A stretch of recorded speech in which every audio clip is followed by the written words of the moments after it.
Have you ever wondered why the man you once idealized, the one whose confident strut and unwavering ambition you found so utterly captivating, now seems to possess the very qualities that make your skin crawl? Perhaps you were drawn to his calm, quiet nature, a stark contrast to the chaotic world you felt you inhabited. Now, his silence feels like a suffocating void, a lack of passion that you find suffocating and weak. Or maybe his quick wit and boundless energy once charmed you, and now you see it as a frantic, scattered mind that can't commit to anything of substance. It's a puzzle, isn't it? A strange, psychological alchemy where what once glittered like gold now looks like little more than fool's pyrite. This isn't a coincidence. It is not some random, unfortunate twist of fate. It is the shadow hook, a profound and often painful psychological event that pulls you into the deepest corners of your own unconscious. This isn't a story about a man changing. It is a story about a woman seeing herself, reflected in the distorted and often ugly mirror of another person. It's a primal, soul-stirring truth that we are most repulsed by the qualities we have disowned within ourselves, the parts of our own shadow that we have buried, shamed, and refused to integrate. The man becomes a living, breathing container for everything you have denied in yourself. He is the stage upon which your repressed instincts and rejected potentials act out their hidden play. Consider the woman who despises her partner's laziness. She sees his lack of drive, his endless hours spent in passivity, and it fills her with a cold, righteous fury. She is a powerhouse of ambition, constantly in motion, a warrior of progress. But the question is not about his laziness, it's about her relentless hustle. What is she running from? Why must she constantly be in a state of productivity? The shadow hook suggests that his apparent idleness is a mirror for her own profound exhaustion, a part of her that desperately wants to stop, to rest, to simply be, without the constant need to achieve. She projects her forbidden desire for rest onto him, and then she despises him for embodying the very thing she denies herself. In this dynamic, she is not just angry at him, she is angry at the suppressed part of her own soul screaming for a moment of stillness. Or consider the woman who cannot stand her man's emotional detachment. His inability to articulate his feelings, his stoic refusal to engage in deep emotional dialogue, feels like a betrayal. She views him as a stone, a cold and unfeeling monolith. Yet, she herself may be terrified of her own most vulnerable, overwhelming emotions. She may have, in her past, learned to armor herself against deep feeling, to build a fortress around her heart, to survive. She projects her fear of emotional engulfment onto him, and then she resents him for being the impenetrable wall that she herself built. She is fighting a war with her own repressed vulnerability, a war she cannot win until she acknowledges the emotional exile she has imposed upon herself. This is the central paradox of human connection. We are drawn to what completes us, but we are also deeply, viscerally repulsed by the very thing we have chosen to abandon in our own inner world. The man is not the problem, he is the messenger. He is an external symbol of an internal disease. This is the Jungian principle of projection, an unconscious process where we attribute our own unacknowledged qualities, both positive and negative, onto others. When we fall in love, we often project our idealized self, our anima or animus, onto our partner. We see them not as they are, but as the perfect embodiment of our own unlived potential. Then, as the relationship deepens, the repressed, shadowy parts of ourselves begin to emerge, and we project them onto the other person as well. The very flaws we find so unforgivable in him are a GPS for our own shadow work. They are a signpost pointing directly to the parts of our soul that are starving for light and acceptance. Stoic philosophy teaches us that we are disturbed not by things, but by the view we take of them. When we apply this wisdom to our relationships, we can begin to see that our emotional turmoil is not caused by his actions, but by our own unexamined reactions to them. It is the unowned part of our soul that is suffering. The solution is not to change him, but to retrieve the exiled parts of yourself from the shadows and to bring them home. What a difficult truth to face, that the battlefield is not external but internal. The man is not the enemy, he is merely the mirror. But the journey does not end with this painful recognition. It begins. For to acknowledge the projection is to reclaim the exiled part of your own soul. The path of true individuation, as Jung envisioned it for the feminine psyche, is a courageous descent into this underworld of the self. It requires a woman to stop seeking completion in the male, and instead, to find her own lost wholeness. This is the deeper meaning of the journey. When you find yourself in a state of righteous anger or disgust at his passivity, you must pause. Do not react. Instead, turn inward and ask, where in my life am I refusing to rest? Where am I pushing myself past my limits, fearing that if I stop, I will be worthless? The truth is often a quiet and uncomfortable whisper. It will tell you that his laziness is a reflection of your own profound need for stillness, a deep longing to shed the armor of constant doing and simply be. And when his emotional distance feels like a rejection, a cold, hard wall, you must ask a different question. Where have I built walls around my own heart? What vulnerability am I terrified of feeling, and so I judge it in him? His apparent lack of feeling might just be a mirror of your own guardedness, a defensive mechanism you adopted in childhood to survive and to protect a tender, wounded inner core. The woman who is truly connected to her own emotional landscape, who has done the difficult work of sitting with her own grief, her own fear, her own rage, does not need a man to feel for her. She is not seeking a substitute for her own lost emotional expression. She is not trying to live vicariously through his feelings. She is a whole, feeling being, and she can meet him in that space, or she can recognize his own guardedness without taking it as a personal affront. She can see his trauma without it triggering her own. This is the liberation. It is the understanding that you are not a victim of his behavior, but a creator of your own perception. You have the power to either project your disowned self onto him or to retrieve it, to bring it back into the warmth of your own conscious awareness. The more you do this, the less power his flaws will have over you. They become not a source of pain, but a roadmap to your own healing. This is the ultimate form of self-worth, the realization that your value is not dependent on a man's perfection or his ability to fulfill your unconscious needs. Your value is inherent. It is built from the conscious choice to face your own darkness, to love the parts of yourself you were taught to hate, and to become the person you were always meant to be. This is a terrifying, beautiful freedom. The male in this dynamic, in a strange twist of fate, becomes a catalyst for your own psychological and spiritual evolution. He is a guide, a silent teacher, leading you back to yourself. But you cannot thank him for this. He is not conscious of his role. His purpose is not to be perfect for you, but to be a mirror of your imperfections. Your purpose is to look into that mirror with courage and to stop asking for him to change the reflection, to stop demanding that he become a man he is not, so that you don't have to face the woman you have refused to become. The relationship, in this light, becomes a crucible, a sacred space where the unhealed parts of both souls are brought to the surface to either be transformed or to destroy the connection. The Stoics knew this. Seneca wrote of the importance of an inner fortress, a mind that cannot be shaken by external events. This inner fortress is not built by demanding perfection from others, but by cultivating unshakable peace within yourself. Your reaction to his flaws is the greatest test of this fortress. Do you stand firm, rooted in your own self-possession, or do you allow his existence to destabilize you? The woman who has begun this work of self-reclamation is no longer a dependent child seeking a parental figure in a partner.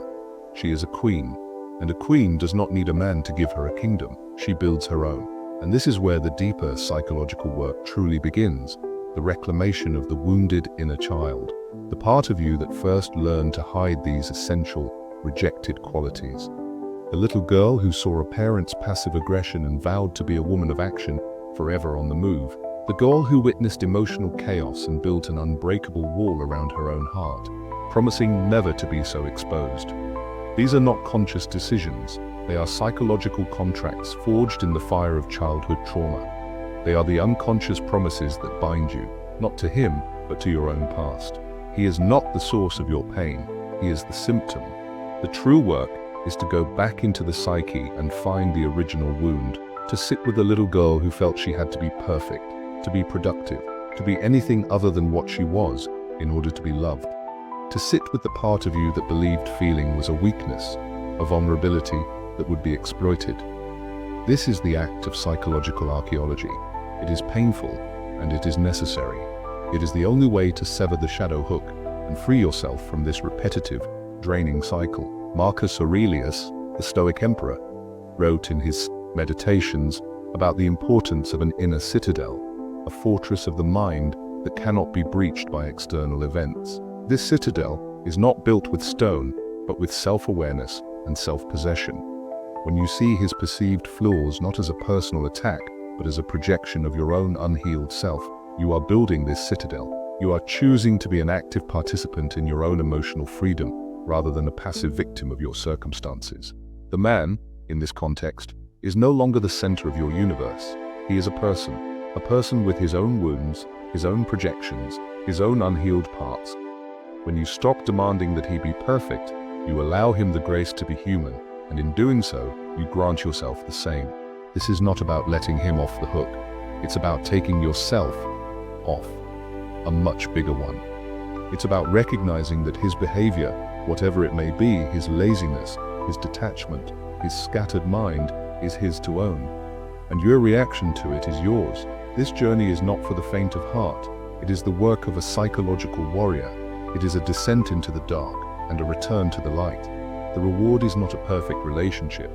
The reward is a whole self. A woman who knows her own worth, not because a man reflects it back to her, but because she has forged it in the fire of self-discovery. A woman who is so profoundly connected to her own needs, her own values, her own essence, that the approval or disapproval of another person becomes a fleeting gust of wind against an ancient mountain. It simply does not matter. When a woman reaches this point of self-possession, the dynamics of her relationships fundamentally change. She no longer chases, she no longer needs, she simply exists in her power. She becomes a force of nature, and men are either drawn to that power or they are repelled by it. But it is no longer her concern. Her focus is no longer on him, but on her own inner kingdom. This is the ultimate freedom, the one that no external person can ever grant or take away. It is the freedom of being the sovereign of your own soul. This profound shift from an outward focus to an inward one is the cornerstone of psychological and emotional maturity. It is the journey from a reactive state to a state of conscious response. The woman who is still caught on the shadow hook is a woman whose emotions are a turbulent sea, tossed and turned by the winds of her partner's behavior. But the woman who has begun to reclaim her own disowned parts is an island in that sea, unmovable, grounded, and centered in her own truth. She can observe his behavior without needing to change it, because her well-being is no longer contingent on his actions. This is the very essence of Stoicism applied to the feminine psyche. Epictetus, the great Stoic philosopher, said, "Men are disturbed not by things, but by the principles and notions which they form concerning things." In this context, you are not disturbed by his laziness, but by the deeply held belief you have created that his laziness is a threat to your own self-worth, a reflection of your own hidden fear of being not enough. You are not disturbed by his emotional distance, but by the narrative you have woven that his detachment means you are unlovable. The moment you see these beliefs for what they are, narratives, not truths, the power they hold over you dissolves. The man in this dynamic may or may not change. He may continue to embody the very things that once repulsed you, but it no longer matters, because you have changed. You have retrieved the parts of yourself you abandoned long ago. You have integrated the warrior who needed to rest and the feeling heart that needed to be protected. You have become whole, and in that wholeness, you are no longer a magnet for men who mirror your unhealed wounds. You become a magnet for men who are, themselves, on a path toward individuation. Or, more importantly, you become whole enough to choose solitude over a relationship that requires you to abandon yourself. This is the final, most radical act of empowerment. To be so complete in your own being that a relationship becomes an addition, a bonus, a beautiful co-creation, not a necessity. You no longer need a man to validate your worth, to complete your story, or to rescue you from the parts of yourself you have rejected. You become your own rescue. You become your own king and queen.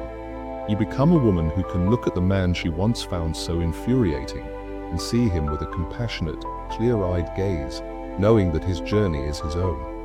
And your journey, the one you have finally begun to walk, is all that truly matters. This is not the end of a story. It is the beginning of your own. The culmination of this journey is a state of profound and unshakable emotional freedom. It is a quiet confidence that has nothing to do with arrogance and everything to do with self-possession. The turbulent storms of your own projections, the anger, the disgust, the gnawing anxiety begin to subside. The man who once held so much power over your emotional state becomes simply a man. You see his flaws not as a personal indictment of your worth, but as his own unique and imperfect human condition. This is the moment when the shadow hook finally unlatches. This is the ultimate prize of true individuation, not a perfect relationship, but a perfect freedom. A freedom from the prison of your own unmet needs and unconscious demands. You no longer walk through the world like a beggar, hoping for a man to give you the love you have refused to give yourself, or the validation you have denied. You are no longer waiting for a man to complete you, because you have done the terrifying and magnificent work of completing yourself. You have sat in the silence with the parts of you that were deemed unworthy, too much, or not enough, and you have brought them home. You have become your own sanctuary. The woman who has done this work carries herself differently. She does not chase. She does not plead. She does not manipulate. She holds her own space with an almost regal dignity. She understands that her value is not a commodity to be earned or a fragile thing to be protected by another's approval. Her value is a birthright, and she is the sole proprietor of it. She has built the stoic citadel within her own soul, and its walls are fortified not by a man's love, but by her own self-knowledge. Epictetus's words become more than a philosophical idea. They become a lived reality. Her internal state is no longer disturbed by the external, because she has mastered her own inner world. The man in her life, if he remains, finds himself in a new kind of relationship. He is no longer dealing with a woman who is a psychological black hole, desperately trying to pull his light into her own emptiness. He is dealing with a sovereign being, a woman who is a source of light herself. She can love him for who he is, not for who she needs him to be. She can see his imperfections without needing to fix them, because she knows they are not a reflection of her. This is a terrifying prospect for many men, for it asks them to step up to a level of authenticity they may not be ready for. And if they cannot, she has the power to walk away, not out of rage or pain, but with a quiet dignity, knowing that her path is her own, and it is not a path she can share with someone who cannot meet her in the light. This is the radical, empowering truth that is so often missed. The work of healing your relationship is not about changing him, it is about transcending your dependence on his validation.